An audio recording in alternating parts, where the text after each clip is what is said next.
The consortium didn't announce their arrival, they materialized from the void like death itself. A charcoal-black transport vessel sliced through the empty expanse above the fuel depot called Nexus Station, its angular form reminiscent of a dagger thrust into moonless night dot within the cramped pilot's quarters of the wandering star. Kai lounged with his feet propped against the control board, absently chewing a synthetic fiber while monitoring a sluggish equipment auction feed. When the consortium ship settled onto his landing platform, he remained motionless initially. He observed the identification signatures marking it as a diplomatic escort and felt his pulse quicken. Something was wrong. Ambassadors never ventured here, not to the scrap territories, not to someone like him. He rose deliberately, his palm grazing the handle of the plasma pistol secured beneath the navigation console. This encounter would end badly. The docking bay exhaled with mechanical precision as the consortium delegate emerged. The figure wore obsidian ceremonial plating trimmed with pale titanium accents, carrying a helmet while displaying an expression, masked by skin that shimmered with embedded biocircuitry. Behind them glided an anti-gravity platform supporting an elongated stasis chamber, its edges worn and the consortium emblem scorched as though someone had attempted to remove it carelessly. "Kai," the delegate stated with a crisp nod, not a greeting, merely confirmation. "You provided unauthorized aid to consortium personnel 8 cycles ago. You rescued a high administrator's convoy. We have not forgotten." Kai crossed his arms. "Didn't request recognition. You won't receive any." The delegate gestured, and the stasis pod rotated to reveal its contents. A humanoid female suspended in preservation fluid, her limbs twitching with irregular spasms. Her skin displayed a deep bronze hue with biomechanical augmentations threading through her arms and legs, elegant yet damaged, sparking where neural pathways malfunctioned. Her dark auburn hair floated around her like kelp and amber solution. "This is Vera," the delegate announced. "Classified as defective. Her service term has concluded. Consortium regulations require failed assets to be recycled, but exceptions exist for those who render exceptional service." Kai stepped closer, heart pounding. "You're offering me a person." "Not a person," the delegate replied coldly. "An object.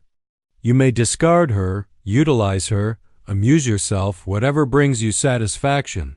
Kai's expression hardened. "Remove that from my dock." "She belongs to you regardless of acceptance," the envoy stated. "To abandon her now would merely confirm her classification." Kai studied the pod again. A thin scar traced down the woman's left temple, too precise for combat damage, clearly surgical. The consortium had opened her mind, reprogrammed something, then decided she no longer justified maintenance costs. He remained silent. The delegate displayed the slightest smirk and departed without additional words. The shuttle lifted before its boarding ramp had fully retracted, leaving behind the acrid taste of burned plasma. Silence enveloped the bay, only the mechanical humming of the wandering star's cooling systems and the soft electronic static from the stasis pod's damaged display panel. Kai stared at the woman inside. Logic dictated abandoning her, selling the technology, salvaging the components. That's what a practical person would do, what he might have done years earlier. But he was no longer that man, hadn't been since Lyra died. A memory struck him like ice against his spine, the sight of his sister's blood pooling on a landing bay floor, her chest rising and falling while consortium patrols stepped around her body as though she were merely fallen debris. They hadn't seen a person, just broken machinery, and he'd arrived too late. Kai swallowed hard, moved forward, and reached for the emergency release. The gel began draining. The pod unsealed with a hiss. Vera's body settled gently onto the padded surface, breathing shallowly without stirring. The medical readouts flickered unstable feedback from her spinal implants, chaotic neural patterns, partial language center damage. Consortium-grade cybernetics riddled with internal sabotage. She was never intended to recover. He slipped his arms beneath her, surprised by her lightness, fragile, yet deceptively dense where machinery had fused with bone. Her skin felt cool, slightly adhesive from the cryofluid. The corridors of the wandering star weren't designed for guests, certainly not for passengers delivered in pieces. The ship was ancient, human-constructed, with pressure seals that hissed like irritated cats, steel floors that remembered every scratch and burn, and the persistent aroma of welding flux and stale coffee that had saturated the walls through. Years of solitude. He placed her in the spare compartment. He'd called the junk storage, now cleared and lined with soft thermal insulation. He adjusted the illumination, reducing the spectrum to warm golden tones to prevent overstimulation. She twitched slightly in the gentle glow, the muscles in her right leg spasming before settling. Kai crouched beside her, studying her features. Her expression appeared blank yet not vacant beneath the stillness. Something waited, something tense. He removed the consortium-issued neural interface jack at the base of her skull. It detached too easily, deliberately sabotaged. Then, as he prepared to check her vital signs, her lips moved with a single breath. Not quite conscious. Helix Prime 77. It was a number, a code, a location. Then silence. He examined her scar again. It didn't match the consortium standard neural access points. Whatever she'd endured hadn't followed their typical procedures, not even by their cruel standards. A whisper of unease traced his spine. Kai stood and conducted a final scan. As he turned to leave, he paused and activated the corner of the console, setting a gentle alert to notify him if she stirred or panicked. He stepped into the corridor, rubbing the old burn scar on his forearm, one he'd received trying to restore power to his sister's medical bay. The consortium vessels had already departed by the time he'd made it functional. Never again, he muttered under his breath. The door sealed behind him. Inside, Vera lay motionless. The gentle hum of recycled atmosphere filtered through the room. Soft artificial warmth enveloped her in its steady rhythm. The scent here differed, no antiseptic, no sterile metal, just air. Real air, imperfect. Her eyes opened slightly, not because she was fully conscious, but because something felt unfamiliar, the absence of pain, the lack of commands, the hum of machinery that didn't scream instructions into her skull. She saw the soft light, the curved ceiling, the weathered seams in the metal walls. Not a consortium holding cell, not a surgical station. Someone had carried her here, covered her. He hadn't restrained her. She closed her eyes again, not in fear but more like disbelief. Somewhere deep in a place that hadn't felt real in a long time, a thought stirred. If this is another test, I'm not ready. But maybe this time, she wouldn't be alone. The silence was more pronounced than the engine hum inside the lower chamber Kai had hastily converted into living quarters. Vera stirred beneath the thin woven blanket he draped over her. Her breathing came in shallow waves, and her limbs, biomechanical and twitching with misfiring currents, remained stiff and alien, like someone else's prosthetics had been attached. Without permission, she opened her eyes completely this time. The light was dim, but even that caused discomfort. The air felt wrong, warm, dry, not laced with the antiseptic chill of a consortium medical facility. The walls were matte, irregular, assembled by human hands rather than machine precision. No overhead command feed blared instructions into her neural interface. No monitoring drones hovered. The absence of structure was terrifying. She shifted her weight and pain, flared down her left side muscle and wire disagreeing over ownership. A low grunt escaped her throat. She attempted to sit up, failed, then tried again, gritting her teeth, and ignoring the sharp protest from her shoulder joint. From beyond the door, footsteps slow, steady. She froze. The door hissed open. Kai entered holding a metal cup. He stopped when he saw her awake, as though he hadn't expected it to happen so soon. He approached slowly, not cautiously but deliberately, like someone who understood exactly how easily things could go wrong with hasty movements. Vera's eyes narrowed. He didn't speak immediately, just knelt beside her and offered the cup. "Water," he said. His voice was rough in tone but not in intent. Room temperature. "I wasn't sure what you'd tolerate." She didn't take it. "I'm not here to harm you," he added after a pause. "You probably don't believe that yet, and that's reasonable. But I want you to recover." Her fingers twitched. "Who are you?" she rasped. "Kai," he said simply. "Just Kai."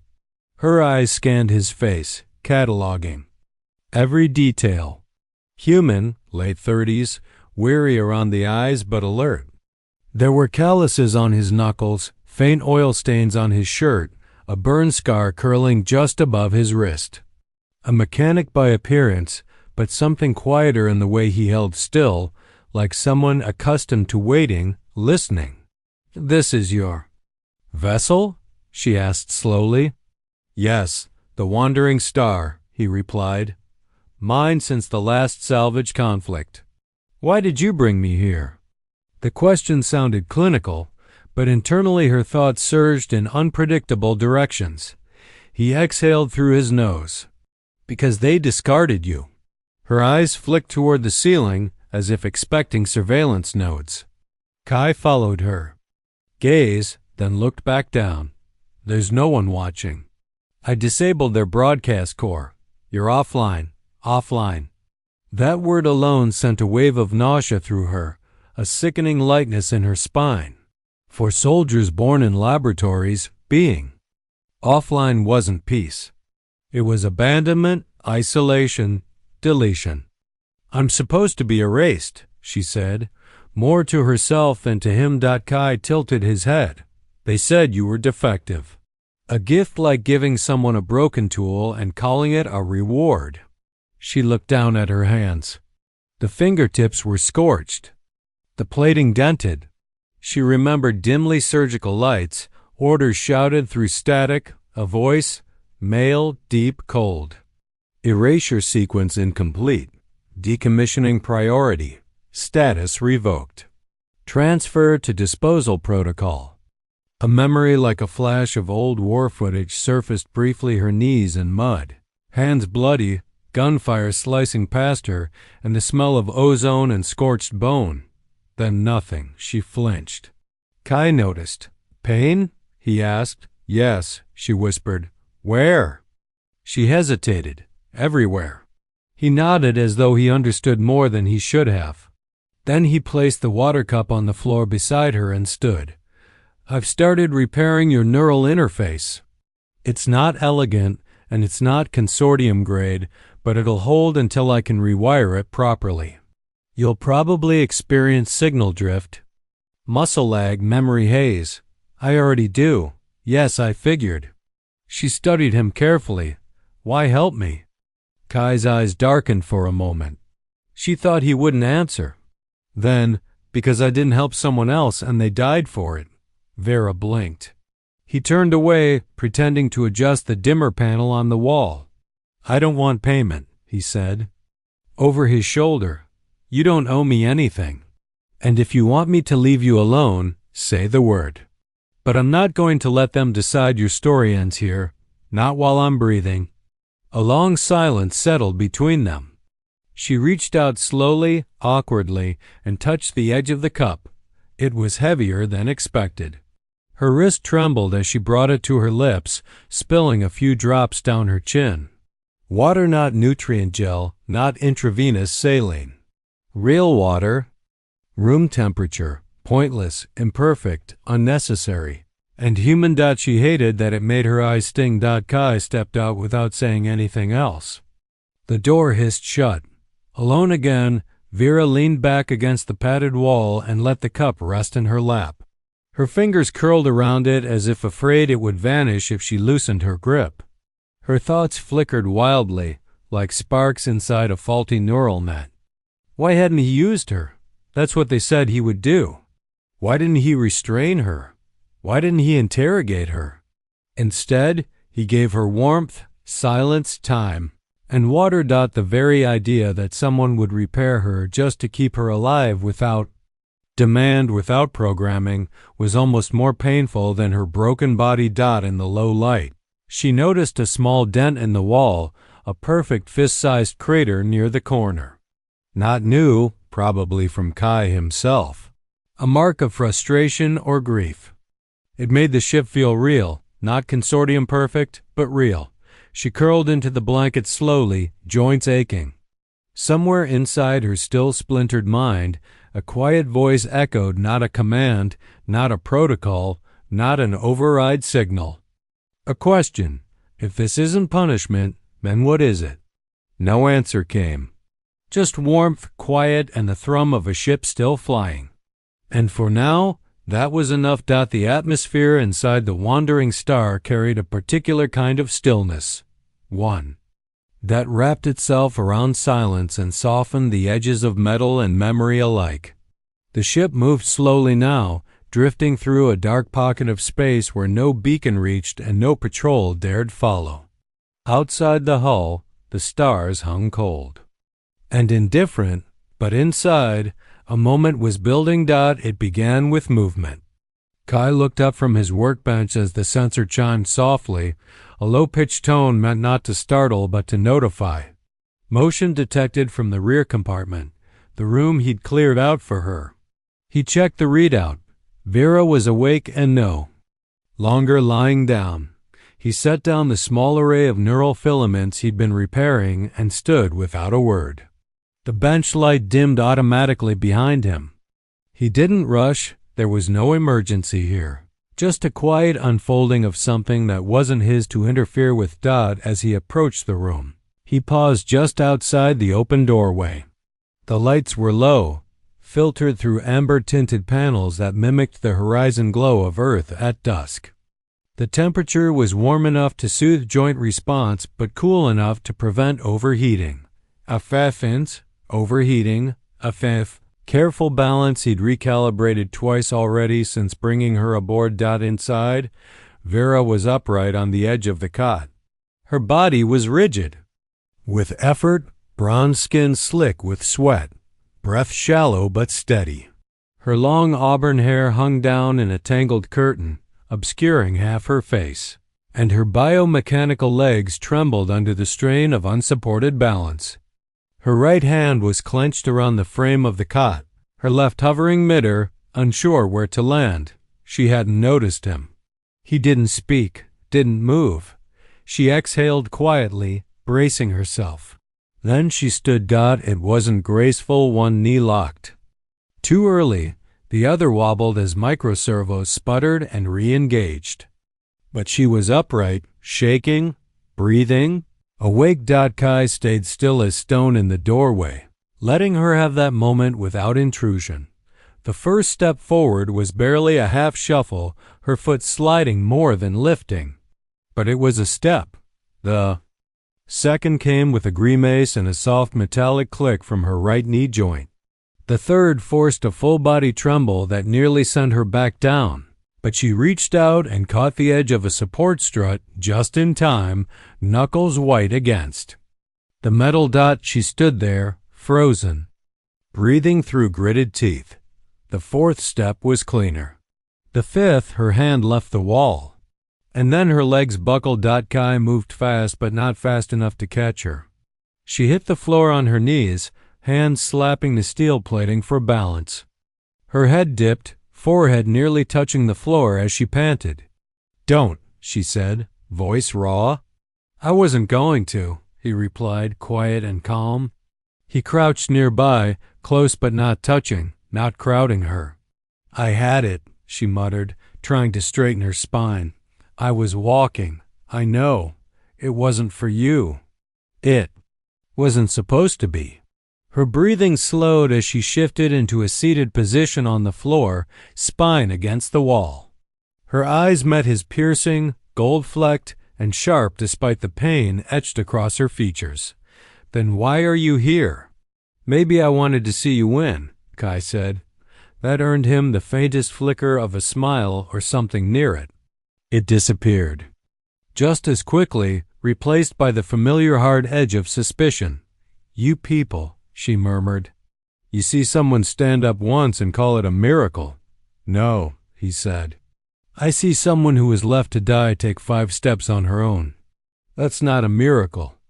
"That's you." Her gaze dropped. She was quiet for a moment before speaking again. "Everything hurts." "I'd be more worried if it didn't." Vera let out a low breath, her muscles slowly loosening from the tension of effort. Her arms were still trembling, her legs spasming intermittently with minor neural feedback, but she'd done it. She'd moved. Under her own power, Kai reached into his coat and pulled out a small object, a sleek canister of water. He extended it toward her, resting it on the floor between them. "Hydration helps recalibrate synaptic activity," he said, tone matter of fact. "It's not consortium-grade electrolytes, but it's real." She eyed the canister, then him. After a pause, she reached out with a shaky hand and took it. Her grip was unsteady, but she drank. The water was cool, clean, unfamiliar. It didn't taste like anything she'd known before. Not synthetic, not rationed. Just water. She wiped her mouth with the back of her hand and looked at him again. "Why are you really doing this?" she asked. Kai didn't answer right away. He looked at his hand, scarred, stained with oil, knuckles. Rough from 1,000 repair jobs no one thanked him for. Then he looked back at her. "Because I didn't save someone once," he said softly, "and I won't make the same mistake again." That silence returned deep and heavy, but not empty. "You don't know who I am," she said. "You don't know what I've done." "Not yet, and if you did, I'd probably still be here." She stared at him like she was trying to find the flaw in his logic, or maybe in him. "I was a weapon," she said quietly. "They made me into something designed to obey, to destroy. Sounds like they failed." She blinked. "Why do you say that?" "Because you're still fighting to be something else." Vera let the canister roll gently from her fingers onto the floor. Her hands curled into her lap. "I dreamed last night," she said after a while. "For the first time since they locked me in that pod." "What was it?" "A sound. Music, strings vibrating. It made me feel something. I don't know what." "Human music?" Kai asked. "I think so. It wasn't loud, just warm." "I've got a guitar in storage," he said. "It's older than this ship. Doesn't sound great anymore. Will you play it?" He gave a small shrug. "I might. When I'm drunk or when the stars go quiet." Vera tilted her head. "You're not like most humans I've encountered." "I'm not like most humans I've encountered either." That finally drew a faint laugh from her. It surprised both of them. "You don't ask many questions," she said. "You'll tell me when you're ready." She studied him for a long moment, then nodded. The silence between them settled again, no longer cold, no longer tense. Just calm. Eventually, Kai stood and moved toward the door. Before he left, he paused, glancing back at her. "When you're ready to try again," he said, "I've got some old training harnesses. Might help with balance until your neural grid stops misfiring." "Do I look like someone who needs training wheels?" she muttered. He smirked. "No, you look like someone too proud to ask for help." "Is that a human trait?" "No, that's just being alive." He left, letting the door hiss shut behind him. Vera sat there alone for a long while. Her legs ached, her joints buzzed softly like bees under her skin. Her heart, whatever biological part of it remained, beat a slow rhythm she hadn't been aware of in years. Her eyes drifted to the wall, to the faded emblem of the consortium etched into the corner of the floor panel. She remembered the branding irons, the cold rooms, the words burned into her subconscious. Hold the line. No fear. No pain. No failure, and yet she had failed, had felt, had feared. But now she had taken 5 steps, and none of it had been ordered. She reached down and pressed her palm flat against the floor, feeling the vibration of the ship beneath her skin. Warm, alive, improvised. Human. She thought of the guitar, of music. Of him. Her voice came as a whisper to the empty room. If I learn to run, I want to choose where I go. And for the first time, she allowed herself to believe that maybe, just maybe she would. Vera awoke to the low hum of diagnostics whispering through her bones. It wasn't real sound, just the subtle ping of biomechanical nerves flickering in half-functioning pathways, registering the dampness of her skin, the tension in her artificial joints, the aching echo in her organic muscles. Her body was a war zone of unfinished repairs and overwritten code, but this morning, for the first time, the pain felt familiar. She sat up slowly, not because she had to, but because she wanted to. Movement was still slow, calculated every shift and negotiation between willpower and malfunction. But she was learning the patterns. Across the room, Kai sat on a crate, guitar in his lap, quietly tuning the strings. He hadn't noticed she was awake, or if he had, he wasn't reacting. His fingers moved with practiced absent-mindedness, brushing the frets, twisting the pegs, letting the notes find themselves. The sound was soft, raw, it had none of the smooth, sterile resonance of consortium. Soundscapes. This was imperfect, slightly flat in places, too sharp in others. But it was alive. She closed her eyes. That was the sound from her dream. Her throat tightened unexpectedly. When she opened her eyes again, Kai was watching her. "Didn't mean to wake you," he said. "Just needed something that wasn't quiet." "You didn't wake me," she replied, voice hoarse. He offered a faint smile and shifted slightly, brushing his thumb along a string. "Ever seen one of these before?" "No," she said. "But I remember it." Kai arched a brow. "Remember?" Vera nodded slowly. "It was in the dream, this sound. I was younger, not a soldier yet. There was a hallway, glass walls, blue lights. And someone was playing not for a crowd, just playing for themselves." He paused mid-chord. "Someone from your species?" "No." She looked up at him. "They were human." Kai blinked. "Where would you have seen a human playing guitar inside a consortium facility?" She shook her head. "I don't know." He set the instrument aside carefully and stood. "We might be able to find out." "What do you mean?" "I pulled some partial data from your spinal interface yesterday," he said, moving toward the console beside the bed. "There's a scrambled core of encrypted consortium code buried under your primary synaptic bridge. Buried deep redundant memory loop, probably designed to prevent cognitive recovery." She frowned. "So?" "So I found a trigger line embedded inside." He tapped the panel. "You keep repeating a phrase in your sleep. Helix Prime 77. It's not just a word, it's a file key." Vera's stomach turned. She hadn't realized she'd been saying it out loud. Morgan's tone softened. "I can run a decode. Might bring something back online, or it might kill me. I'd never trigger anything without your permission." She looked at him. His face was steady, calm, not detached, present. That was rare. "No consortium tech has ever been unsealed without neural blowback," she said. "You know that. I've survived worse," he said. "And so have you." Her eyes met his. There was a silence between them, not of tension, but of heavy consideration. Then she nodded. "Do it." Kai didn't hesitate. He slipped on the interface visor, linked it to the decrypted patch in her system, and began parsing the layers of code. Vera sat upright on the cot, bracing herself. Her hands gripped the edge of the mattress as her pulse rose. Then the lights in the room dimmed. A high-pitched ping snapped through the air. She jerked once, just once, then her eyes flooded with silver. The world tilted. She was no longer in the room. She was standing in a sterile circular chamber with white walls and a ceiling that pulsed like it was breathing. A tall consortium officer stood before her, flanked by medical technicians. Her own body was restrained, legs bolted into floor locks, arms trembling from chemical suppression. She could hear her own voice, detached and echoing.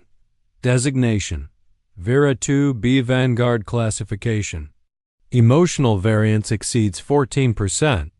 Subject is exhibiting signs of non-authorized empathy synthesis. Recommend termination. No. Another voice said one she hadn't expected. A human male. Hold her. We're transferring her to Helix Prime. Deep cell repurposing her. The memory flickered again. Another moment, another space. Vera in a glass tank, cold fluid surrounding her. Outside the tank, humans and alien engineers work together. Project Helix Prime. Cross-species neural mapping. Her heart slammed into her ribs as the vision ended. Her body was still shaking. She was a prototype, a test subject. And the human in the memory, the one who'd refused her execution war. The same face as the man in her dream. Guitar. Blue light. Glass walls. She had known a human before. But why? Kai steadied her shoulders as she leaned forward, breath ragged. Vera? She looked at him, blinking hard. They didn't erase me because I failed, she said. They erased me because I felt. Because I remembered things I wasn't supposed to. He didn't speak, just watched her. They were trying to graft emotional constructs from humans into consortium soldiers, to create an elite class of adaptive warriors who could think beyond algorithms. And you succeeded? Yes, her voice trembled. And that made me dangerous. Kai exhaled slow and steady. You were a miracle, he said, and they didn't know what to do with that. No, they did. They tried to kill it. She leaned back, breathing hard.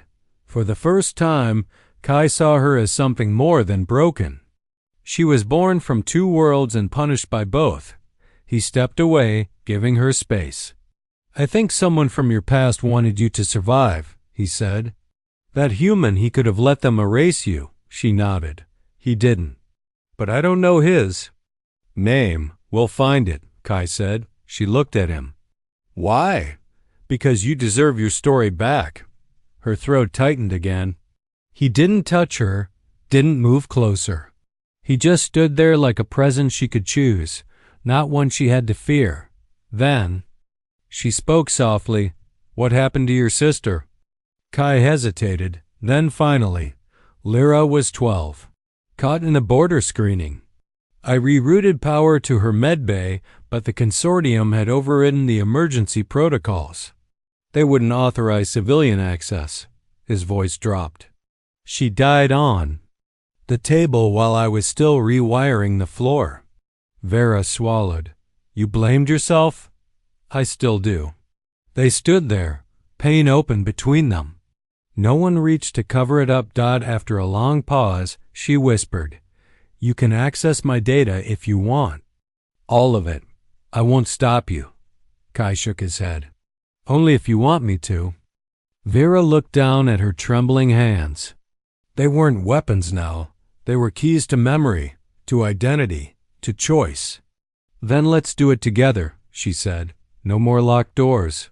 Kai nodded. And for the first time, neither of them was alone with their pain. The moment came without warning. The wandering star drifted silently through unregistered space, its hull gliding past ancient debris fields and starless voids that only those running from something dared cross. Kai had just finished recalibrating the life support buffers when the ship's proximity alarm chirped low, then sharp. Not a false ping, not static noise, a signal. A consortium signal. He froze mid-step, eyes fixed on the console. The red pulse on the screen blinked with steady precision, triangulating from the outer edge of the crimson rift. It was faint but clear. They were being scanned. Impossible, he muttered. His fingers flew across the controls. We're off all known lanes. There's no relay here, no trace code, no beacons. But there was the proof hovering in front of him in raw numbers and consortium glyphs. A reconnaissance drone had identified his vessel's signature. Not fully locked, but noticed. He cursed under his breath, then ran down the narrow corridor past exposed conduit lines and flickering ceiling strips, until he reached the room where Vera was sitting. Legs folded, posture upright, her face calm.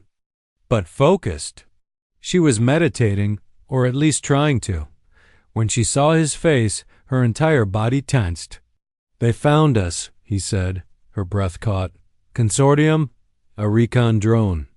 Passive scan, but it pinged us. There's a patrol in range 4, maybe 5 systems out. If they redirect, we're in their corridor within hours. Vera was already standing, despite the pain in her knees. Then we don't wait. We leave the system now. I'm prepping a jump to a gray zone behind Fallow Edge. It's barely more than asteroid gravel, but no, she said. We don't run. Kai blinked. What? She walked past him, grabbing a support beam to balance herself, her breath sharp with pain, but her voice steady. I've been running since the day they reclassified me. I let them tear me open and erase my name. I won't let them chase me into another corner. He stared at her, amazed. This ship is armed, isn't it? Moderately, Kai replied. A few pulse turrets, a kinetic rail under the hull. It's more for discouragement than combat. Then we discourage them, he hesitated. Vera, I don't think. Trust. And me. Those 2 words hit harder than any directive or plan. They weren't strategy, they were belief.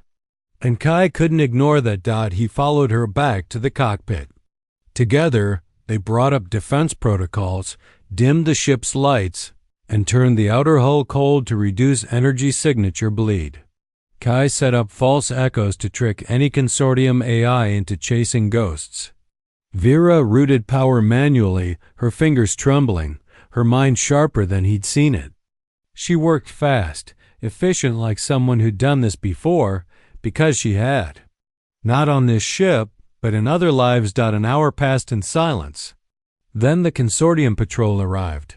A sleek black frigate coasted into scanner range, silent and slow like a shark through water. Its belly opened, revealing a fleet of small drones, all fan-shaped and gleaming like surgical instruments.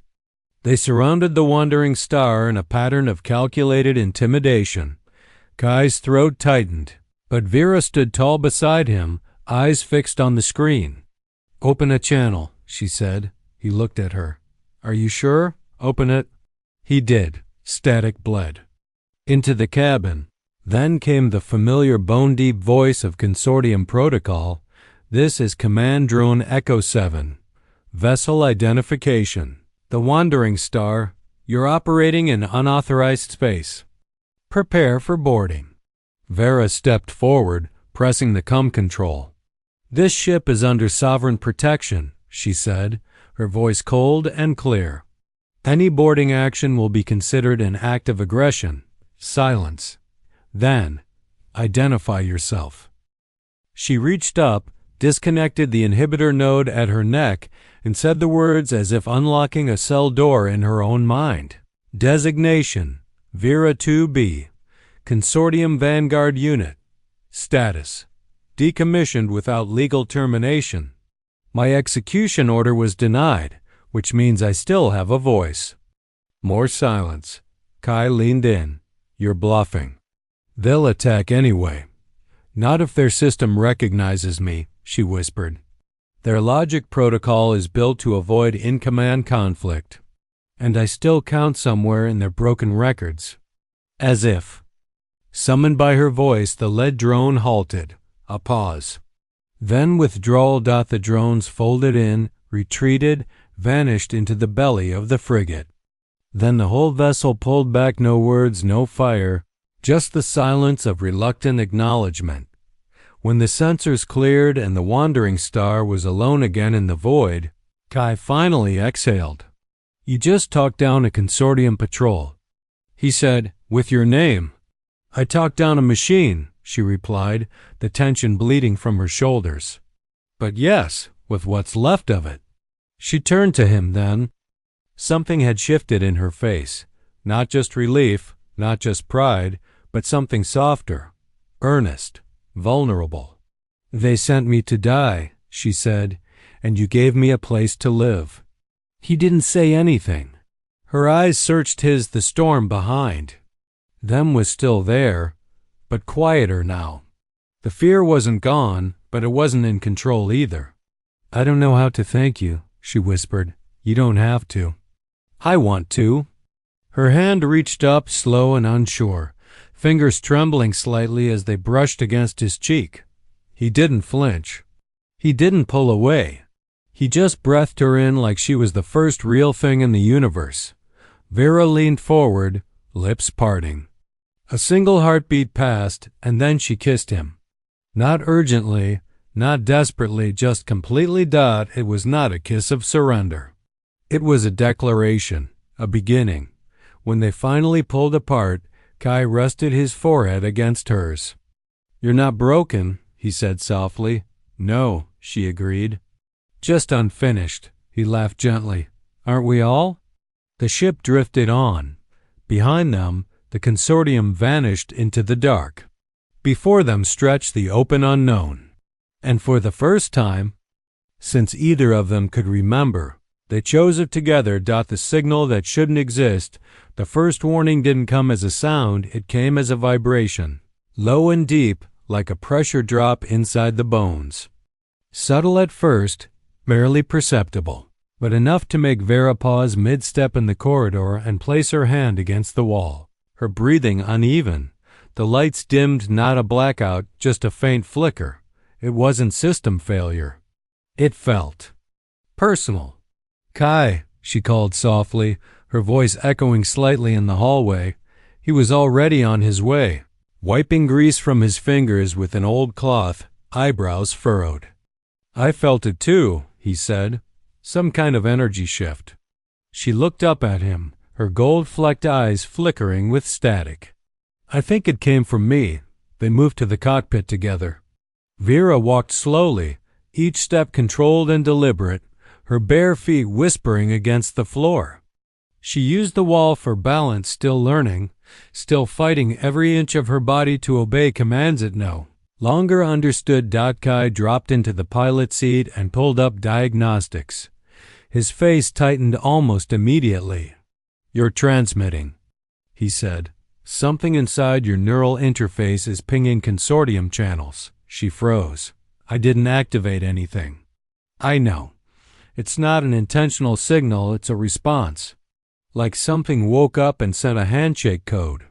She stared at the screen, watching red glyphs scroll past. Her throat went dry. "Helix Prime 77. That's what I heard in my head." Kai turned to her. "You heard it?" She nodded. It wasn't memory. It was alive. The code was speaking like it was waiting for something, and now it thinks it found it. Kai leaned forward, fingers dancing over the console. "We're not just looking at a random glitch. This is a system-level consortium protocol, high encryption, and it's marked you as active." Vera gripped the edge of the console for support. "Then they'll come." He nodded slowly. "Yes, but this time it won't be a patrol." He spent the next hour combing through the signal logs, silent and focused. Vera sat nearby, her posture stiff, every breath shallow.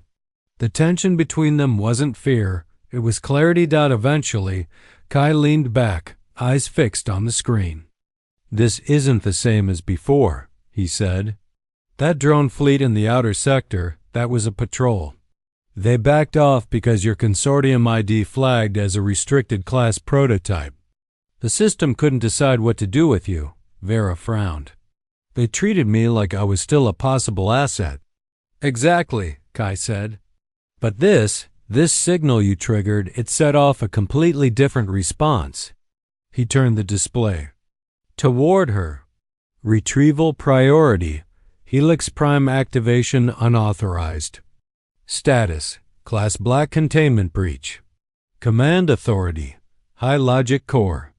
Tier 1 directive. Live unit reclamation or full termination. Vera's fingers curled into the fabric of her suit. They don't think I'm defective anymore. They think I'm unstable. Kai's voice dropped. Worse, they think you're contagious. She looked at him sharply. He went on, if one of their prototypes can wake up on her own, feel, think, disobey, what if others could too? A silence settled in the room like ash. That's why they're not sending scouts this time, she whispered. They're sending executioners. She turned toward the viewport, eyes fixed on the stars beyond. And they're not coming to control me. They're coming to erase me. Kai clenched his fists. Then we erase them first. The console chimed sharp and immediate. A transmission was incoming. Kai braced, but the ship didn't shake. No external forces, no weapons fire. Only a red light that bathed the cockpit in warning. The screen flared. A consortium sigil appeared glitching, shimmering, crystalline in its structure. Then a voice came through, not human, not synthetic either. Something in between, stripped of emotion, made of cold authority, Directive 7 Row, experimental unit. Vera 2B has re-engaged the Helix Prime protocol without authorization. Signal detected. Neural core active. Autonomy elevated beyond acceptable parameters. Vera held her breath. Kai reached instinctively for her hand. Unit was not scheduled for reactivation. Current behavior violates consortium containment policy. Reclamation is mandatory. Reintegration or termination at discretion of High Logic Command. The voice paused, then a final message delivered with cutting clarity. This broadcast is your only warning. Resistance will void your organic status. The screen went black. Silence returned like a drop in pressure. Vera slowly let out a breath. They just called me property. Kai's jaw tightened. No, they called you a tool that got out of the box. He stood and paced the room, tension in every step. They're not just trying to erase your memory. They're trying to prove no one can escape them. She looked at him. Then I have to be the one who proves them wrong. That night, the wandering star changed course. Vera input the coordinates, herself shaky fingers dancing over the console as she guided them toward the ruins of a relay facility known only to Consortium Black Archives. Echo Vault Theta, a place where Helix Prime had once been tested, stored, buried. Kai stayed silent as she worked. He didn't interrupt when her hands trembled. He didn't offer to help when she paused to steady herself. He knew she didn't need help, she needed control. And for the first time since she'd been born into a vat of cold consortium metal, she finally had it. When she finished, she leaned back and met his eyes. I want you to come with me, she said softly. He nodded. Of course. No, she said. Not because you pity me. Not because you feel responsible. I need you there because I need you. And I don't want to do this alone anymore. He didn't answer with words. He crossed the space between them, cupped her face in his hands, and kissed her slow and deep and sure. When he pulled back, his forehead rested against hers. You're not alone, he whispered. You never were.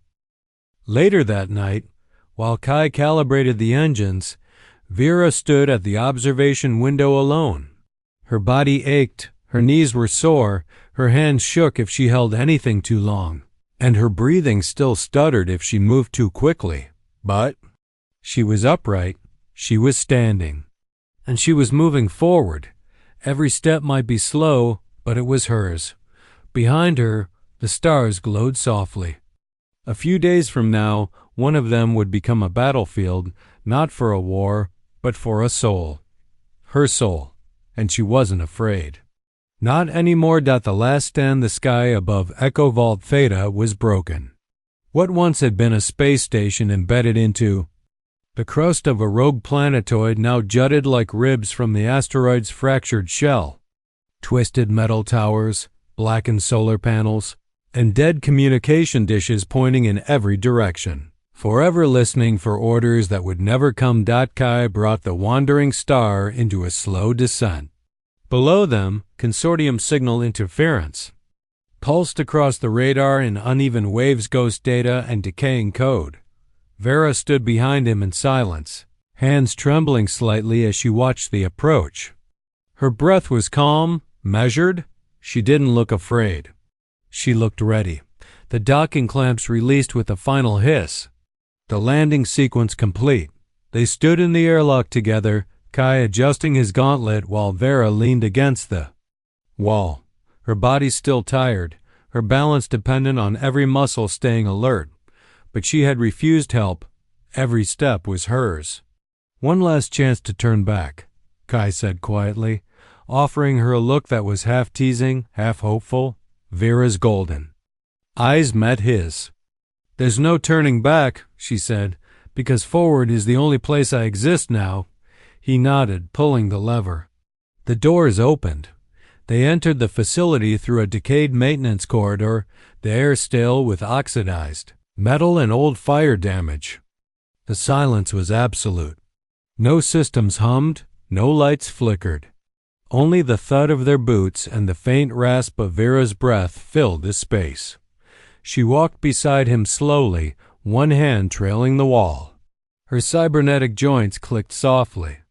With every movement, her legs ached, but she didn't stop. She didn't waver. Kai held pace beside her, never walking ahead, never rushing her. The central archive room lay buried 3 levels below. They descended through a rusted elevator shaft using an old ladder. Kai first. Then Vera, gritting her teeth as she forced her trembling limbs to obey, rung by rung. By the time they reached the archive, her arms were shaking. He reached to steady her, but she shook her head. "I've got this."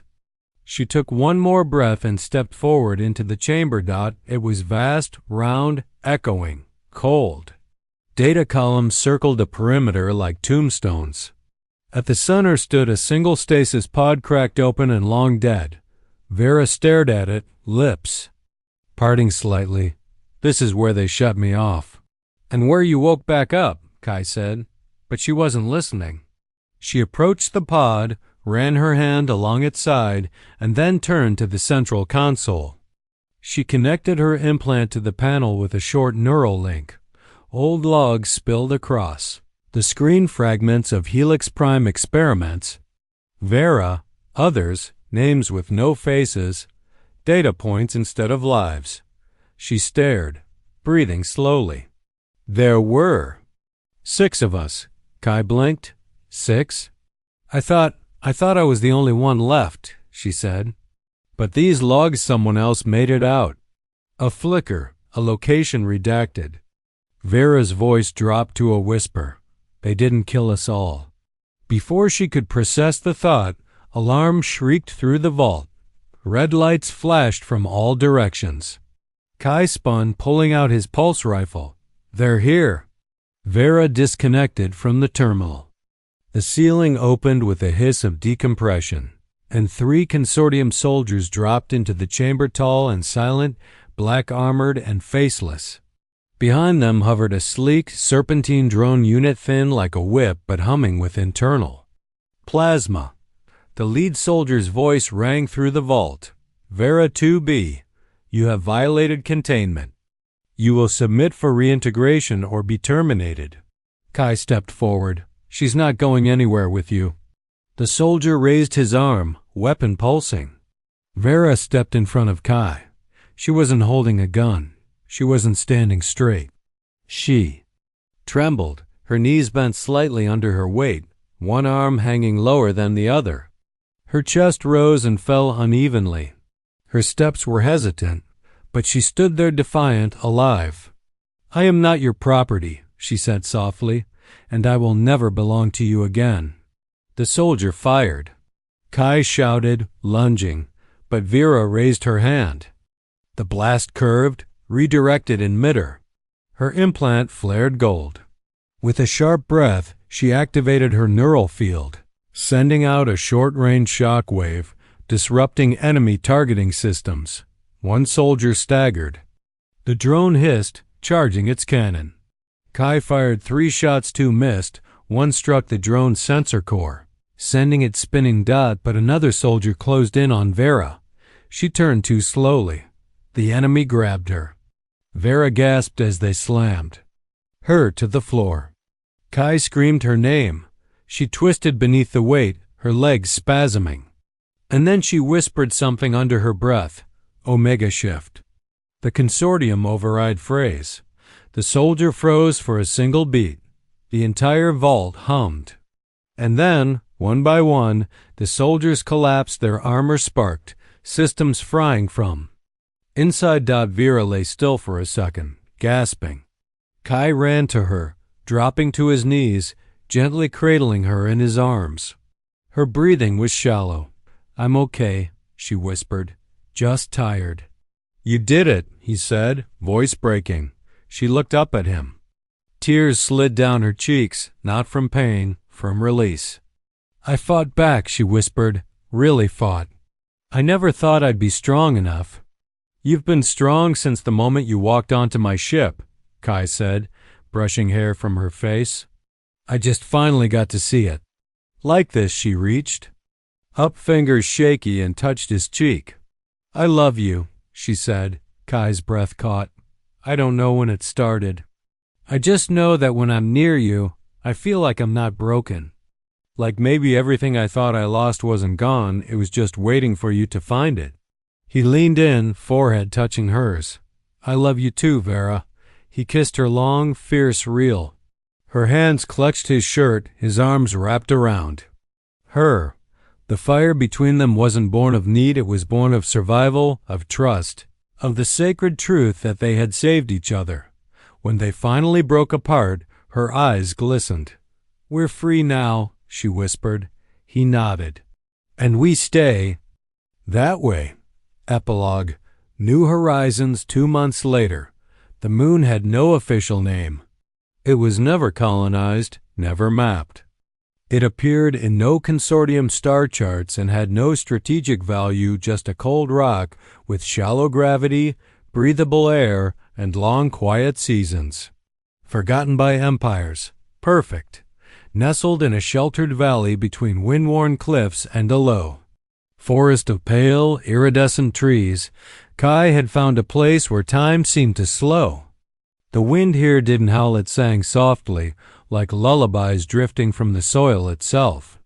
Every morning came in with blue-gold skies and a breeze that carried the scent of warm stone and mineral rain. It was, in the purest way, a place to begin. Again, their home was small, built mostly by Kai's hands and Vera's patience. The frame was crafted from salvaged ship parts and local timber, sealed with polymer resin, shaded with fabric canopies stretched across support beams like wings. It was practical, imperfect, beautiful in a quiet, sturdy sort of way.